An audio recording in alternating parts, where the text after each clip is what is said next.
Assalamualaikum warahmatullahi wabarakatuh. Halo semuanya, perkenalkan saya Dewi Nuraini. Pada video kali ini saya akan mempresentasikan jawaban dari 5 pertanyaan mengenai pengertian dan ruang lingkup bisnis. Selamat menyaksikan. Pertanyaan pertama, mengapa saya harus mempelajari bisnis? Menurut saya, mempelajari bisnis sangat penting karena bisnis merupakan kegiatan yang bertujuan menghasilkan barang atau jasa untuk memenuhi kebutuhan masyarakat, sekaligus memperoleh keuntungan. Dengan mempelajari bisnis, saya dapat memahami bagaimana cara mengelola usaha, mengambil keputusan yang tepat, membaca peluang pasar, serta menghadapi persaingan di dunia kerja maupun di dunia usaha.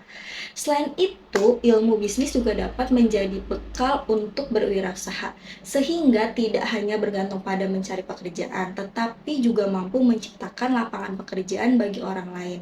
Oleh karena itu, mempelajari bisnis merupakan investasi pengetahuan yang sangat bermanfaat untuk masa depan.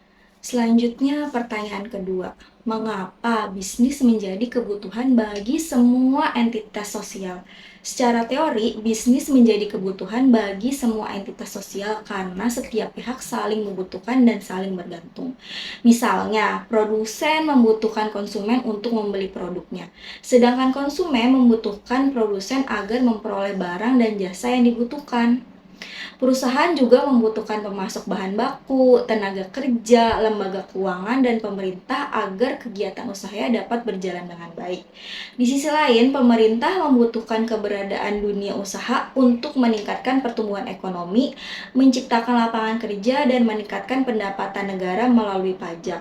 Dengan demikian, bisnis menciptakan hubungan yang saling menguntungkan secara langsung maupun tidak langsung, sehingga dapat meningkatkan kesejahteraan masyarakat. Oke, selanjutnya pertanyaan ketiga mengenai bisnis yang akan saya pilih untuk dikembangkan di masa depan. Apabila saya memiliki kesempatan untuk mengembangkan bisnis, saya memilih bisnis e-commerce atau toko online yang menjual produk kebutuhan masyarakat, seperti produk fashion, produk makanan, kosmetik, atau perlengkapan rumah tangga.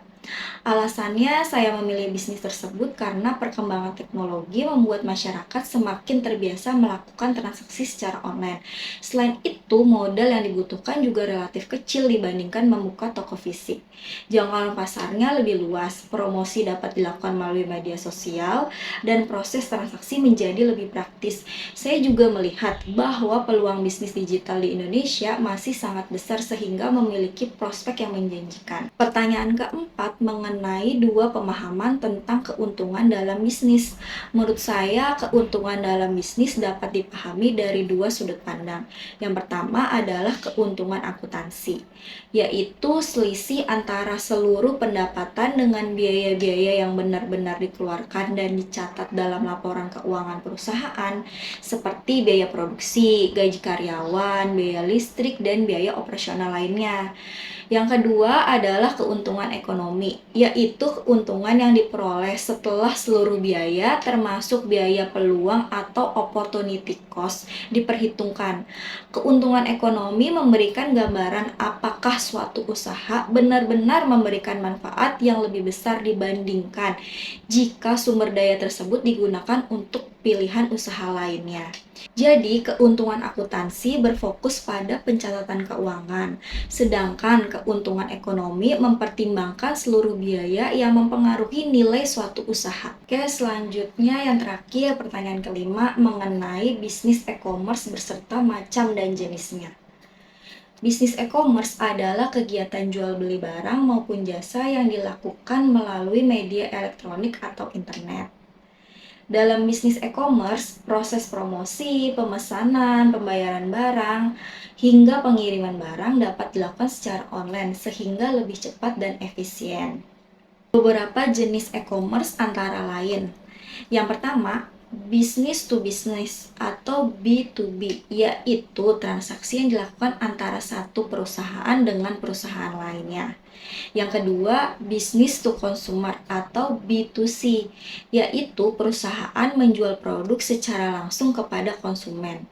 Yang ketiga, consumer to consumer atau C2C, yaitu transaksi jual beli yang dilakukan antara individu melalui marketplace. Keempat, consumer to business atau C2B, yaitu individu menawarkan produk atau jasanya kepada perusahaan. Dan yang terakhir adalah business to government atau B2G, yaitu perusahaan menyediakan barang atau jasa kepada instansi pemerintah.